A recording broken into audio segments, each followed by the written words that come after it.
سلام به شما دوستان خوب کانال عادل آرت کرافت. در خدمت شما هستم با یک کار جدید که با همدیگه این کار رو میبینیم. کاغذ باطله، بادکنک، چسب چوب و یک ظرف نیاز اولیه ماست. بادکنک رو باد میکنیم و کاغذ باطله ها رو به قطعات ریز قیچی میکنیم. چسب چوب رو با آب رقیق میکنیم، خوب به هم میزنیم تا مخلوط بشه و کاغذها رو به بادکنک میچسبونیم. شما میتونید از کاغذ روزنامه یا هر کاغذ باطله دیگه استفاده بکنید، فقط دقت بکنید که حداقل 3 لایه کاغذ به بادکنک بچسبه تا قالب کارمون محکم باشه. خب با یه مقوای سخت یه لوله درست میکنیم، اندازش تقریبا 19 سانته. با چسب اون رو به شکل لوله در میاریم و به ارتفاع 8 سانت اون رو همینجور که ملاحظه میکنید برش میزنیم تا باز بشه. یک کاغذ دایره شکل هم به قطر تقریبا 10 سانت برش میزنیم و میچسبونیم به شاخه های قیچی شده پایمون. این پایه کارمون هست، البته قالب پایه هست. اگه تا حالا این کانال رو سابسکرایب نکردین و از این سبک ویدیو خوشتون میاد، کافیه دکمه سابسکرایب رو بزنید و اگه زنگوله رو هم فعال کنید به محض انتشار ویدیو جدید به شما اطلاع داده میشه. درزهاش رو با چسب میچسبونیم و باز هم با ارتفاع 8 سانت از قسمت دیگرش برش میزنیم و باز میکنیم. این بار با کاغذ و چسب چوب فاصله بین برش ها رو پر میکنیم.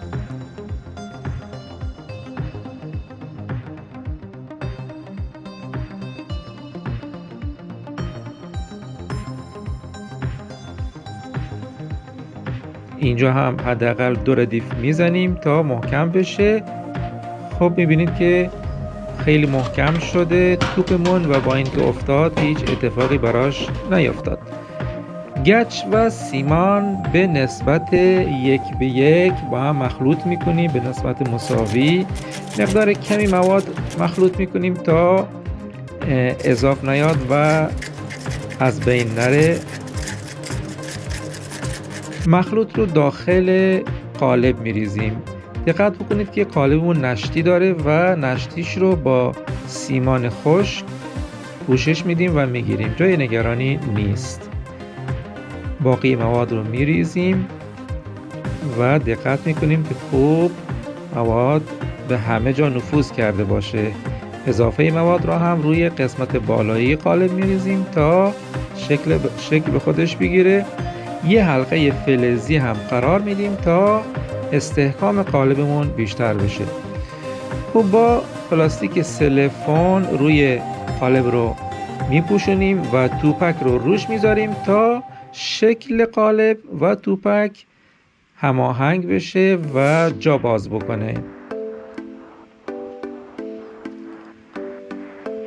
توپکمون رو به 2 قسمت مساوی تقسیم میکنیم و با قیچی برش میدیم.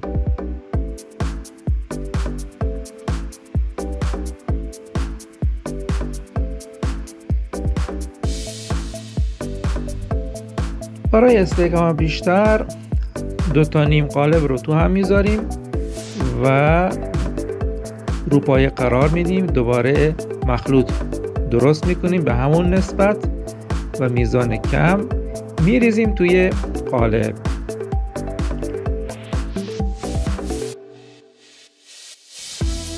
مخلوطمون باید همه جای قالب رو یک نواخت بگیره و جای خالی نمونه.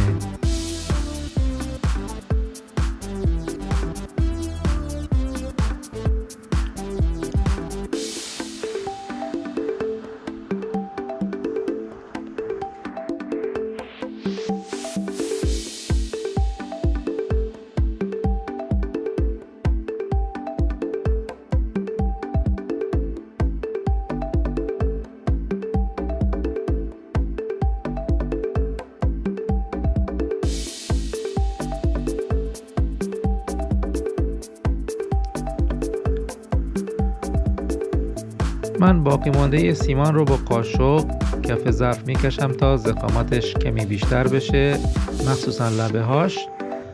اینجا یک توری فلزی به اندازه تقریبا 5 سانتی متر در 2 سانتی متر قیچی میکنیم، تعداد زیادی، و اون رو سرتاسر ظرفمون از داخل میچسبونیم. یک کمی مواد میریزیم داخل ظرف تا خیس بشه و توری ها بچسبه. توری ها رو ردیف کنار هم میچسبونیم تا استحکام ظرفمون بیشتر بشه. باقی مانده مواد رو هم روی توری ها میریزیم و همون عمل رو تکرار میکنیم تا توری ها کامل پنهان بشه و ضخامت ظرفمون تقریبا به 1 سانتی متر برسه. بعد از گذشت 1 ساعت پایه رو از قالب بیرون میاریم و اون رو با کاردک و سنباده صاف میکنیم.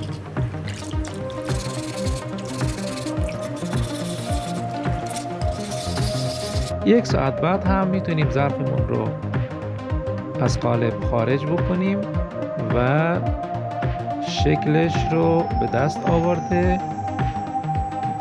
کاغذها رو خیس میکنیم و جدا میکنیم. خب من با کمی سیمان داخل ظرف رو صاف میکنم تا شکل و شمایل بهتری داشته باشه و الان ظرفمون تکمیل هست و وقت چسبوندن پایه به ظرف هست.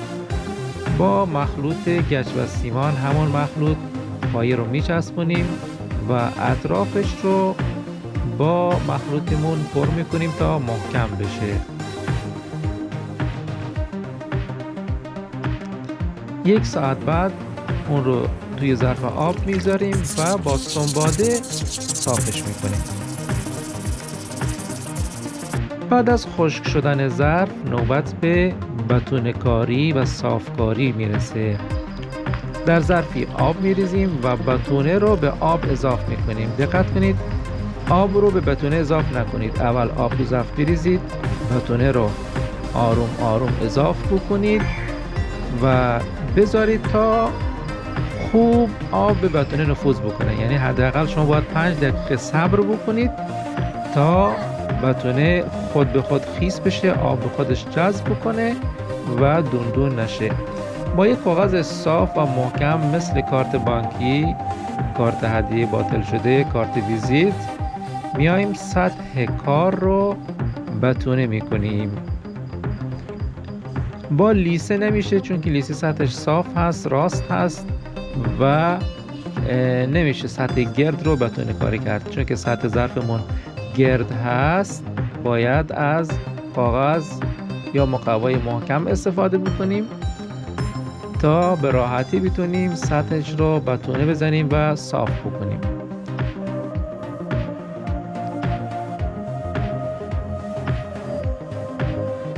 بعد از خشک شدن بتونه با سنباده نرم سطح رو صاف میکنیم و اگه نیاز بود دوباره این مرحله رو تکرار میکنیم، یعنی دوباره بتونه میزنیم. خب نوبت به رنگ آمیزی میرسه. رنگ سیاه پلاستیک با پایه آب با برس به ظرفمون میزنیم، رنگ آمیزیش میکنیم.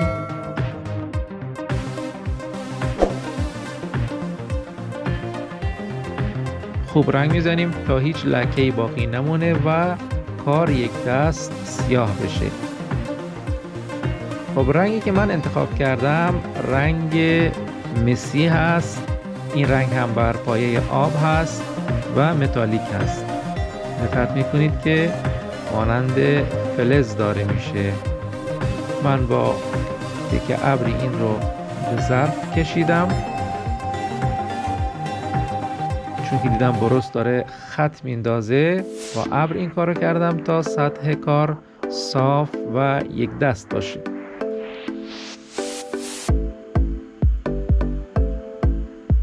با دقت همه ظرف رو رنگ میکنیم. رنگ مسی، متالیک، پایه آب. رنگ آمیزی سلیقه‌ای هست. شاید شما رنگ طلایی دوست داشته باشین یا سفید یا هر رنگ دیگه‌ای بخواید به کارتون بزنید. بعد از خشک شدن رنگ اول دوباره اون رو رنگ میکنیم، جاهایی که احساس میکنیم نیاز داره رنگ میزنیم و کار ما تمام هست. این نوع رنگ نیاز به پولیش و براق کننده نداره چون که خودش براق هست و ظرفمون دقیقاً شبیه یک ظرف مسی فلزی شده. امیدوارم که از این آموزش لذت برده باشین و بتونین ظرف‌های قشنگتر از این بسازید.